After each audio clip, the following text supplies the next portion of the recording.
Howdy, lieutenants and economists. The most volatile, evil, disgusting things on the planet, humans. If you have a video request, you can always go to assholeconsulting.com. Yeah, I am gonna charge you, kids. And that is the importance of not fucking up. You are such an asshole!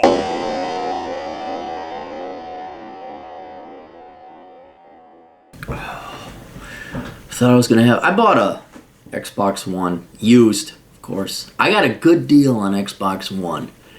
Used Xbox One, actual link wire controller, and then Red Dead Redemption 2 for $215.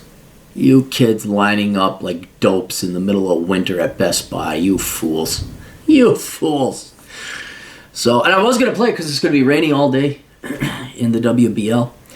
And then I found out that the Asshole Consulting email wasn't working, and there's a ton of backlogs. I guess we're working, motherfuckers. Today's contribute the fucking hell out of GDP Day.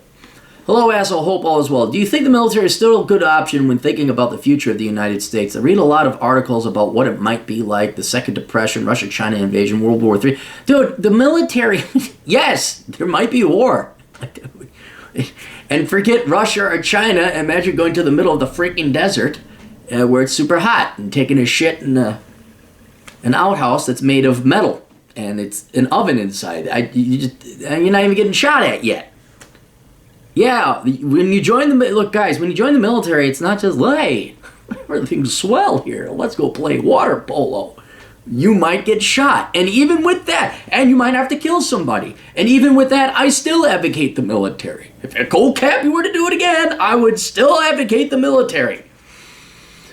Because those risks, I know sounds crazy, but the risks of war, I think, are worth taking it as opposed to the guaranteed pain and agony you're going to endure amortized over much longer periods of time, having this disadvantage of having student loan debt, worthless degrees, no work experience, and the lack of discipline you would have not going into the military, but going to this play school known as American college where there are no standards. So keep in mind, when you go to the global geopolitics, almost doesn't matter. The local politics don't matter. You're going to the military because they pay you well. And it's the best option for people under 30, largely speaking. Doesn't matter if there's affirmative action and it's not meritocratic. It doesn't matter. Doesn't matter if the Russians are doing X or the Chinese are doing Y. I actually think we're in quite a time of peace. I don't think China or Russia, I think for whatever, just because they're big doesn't mean we're adversarial. I think we're actually at a great time of peace. I mean, normally white people are trying to just bend over backwards to kill each other in a couple world wars. And then, we threw China in there with Korea, and let's go fight the Asians a little bit in Vietnam. But things are actually kind of relatively peaceful. And the only time we really start to get into some kind of war, it's not even that big of a war, is when you have radical elements of society, like Islam, radical Islam, start to flying planes into it, which happened 20 years ago. So I don't think you got to worry about this big, massive global war.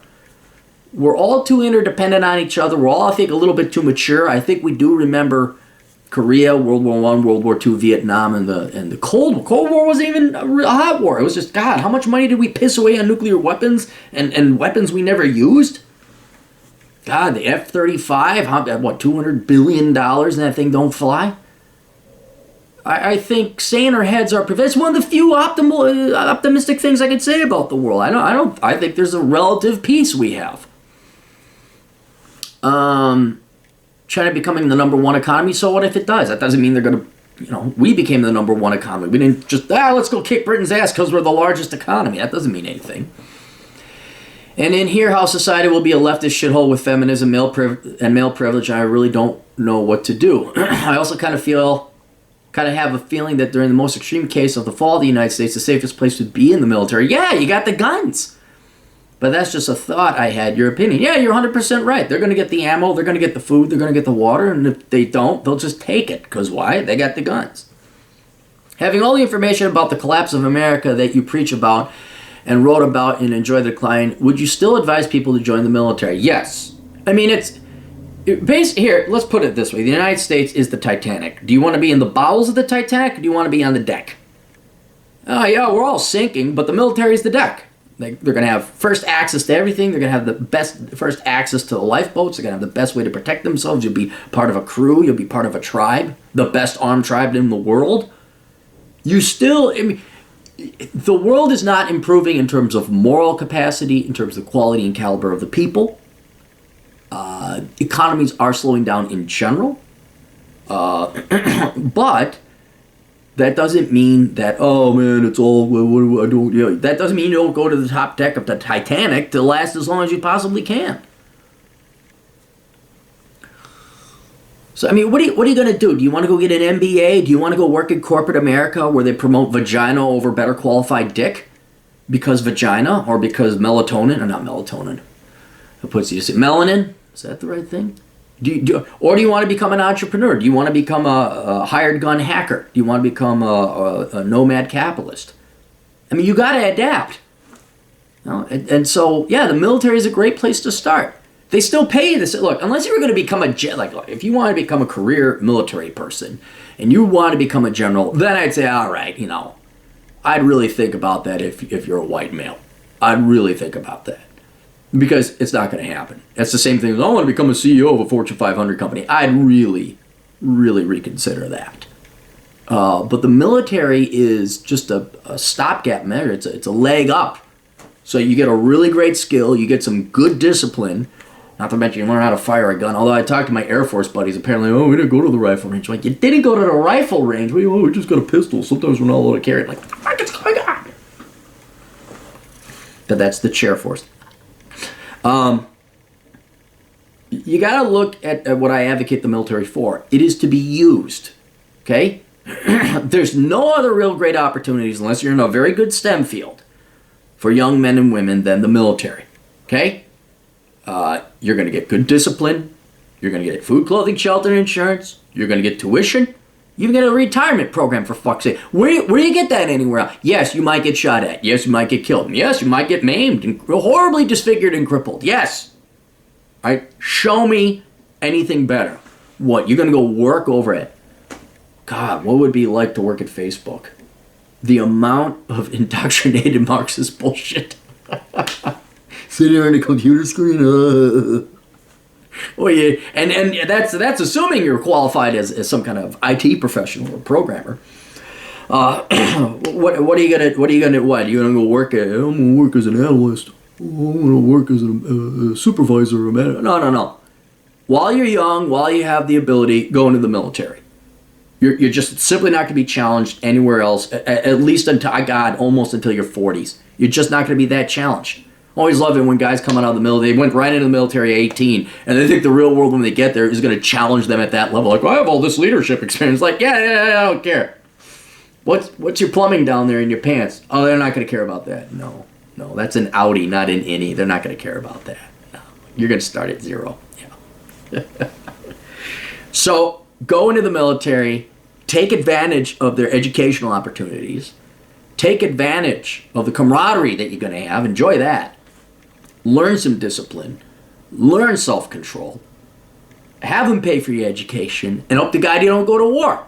That's it. Then you get out after your 4 to 5 years, whatever. Maybe you keep your toe in the reserves or the National Guard, and then you go become an IT guy, or an engineer, or a geologist, or a pilot, or whatever you want to do. Because the next 5 to 6 years, ain't no one going to look at your dick. No one gives a shit about. No one's going to hire you. No one cares. Okay? You just fuck them. Just fuck all the Gen Xers and the baby boomers in academia and corporate America. Fuck them. Go join the military. Even if it's not ideal and perfect in global political economy. Side info, I'm a 20-year-old dumb Arab male. He said dumb Arab male. 20-year-old Arab male. Okay, there you go. You got your affirmative action card. I'm sorry, that's how the world works. Those are the rules. You got your affirmative action card. Not affirmative action speaking, but if you speak Arabic, you might have a career in intelligence. I mean, that's not bad. And if you're if you're not first generation American, like you didn't immigrate, you weren't brought up here, but if you're from a country The CIA and NSA and the military intelligence departments would love to have a chat with you because you know the country. So you are actually a supremely qualified individual because of your background and because of your fluency. And sadly, because we're not meritocratic anymore, because of your affirmative action. And I advocate to all my non-white, non-male clients, you take as much fucking advantage of that as possible, man. You take as much. So side info, 20-year-old Arab male wanted to join the Air Force as an officer after college. Why not go into ROTC? Why not join now? I had the itch for the military for a long time, and I feel if I don't experience it for myself at least one point in my life, I will regret it. You will. You will. That's called being a man. You will miss the camaraderie. I know it sounds so stupid, but guys, we had just this top-notch security team. I know it's security, but we were good. We were real good. Better than most police departments. And man, it was miserable, but God, do I miss those guys. Because you're there. You're in the shit together. It's cold, it's miserable, you're patrolling, tearing around campus. I want to join because I feel like it means valuable life skills. It will toughen me up, yes, for real world help to make me a badass. Looks great on a resume for future jobs, and in the grand scheme of things, does great in my plan to retire. Yes! Yes! Or like a video response, please keep me anonymous. How much do I owe? Thank you for your time. Yeah, man! Absolutely. Absolutely. And maybe you want to leave the military, and that's up to you. I wouldn't make any choices. Make some decisions now. Do decide to join. Cannot emphasize that enough. But when you get there, I mean, you seem to have this esprit de corps. You have this desire to participate in something bigger than yourself.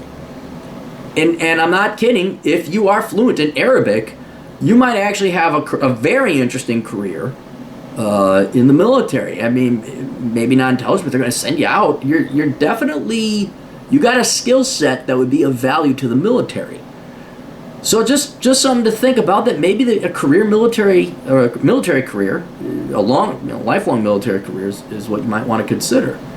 But wait till you're ready to, your contract is up and go from there. All right, questions, answers, AstroConsulting.com. Stay on the top deck of the Titanic. We'll see you guys later. Toodles.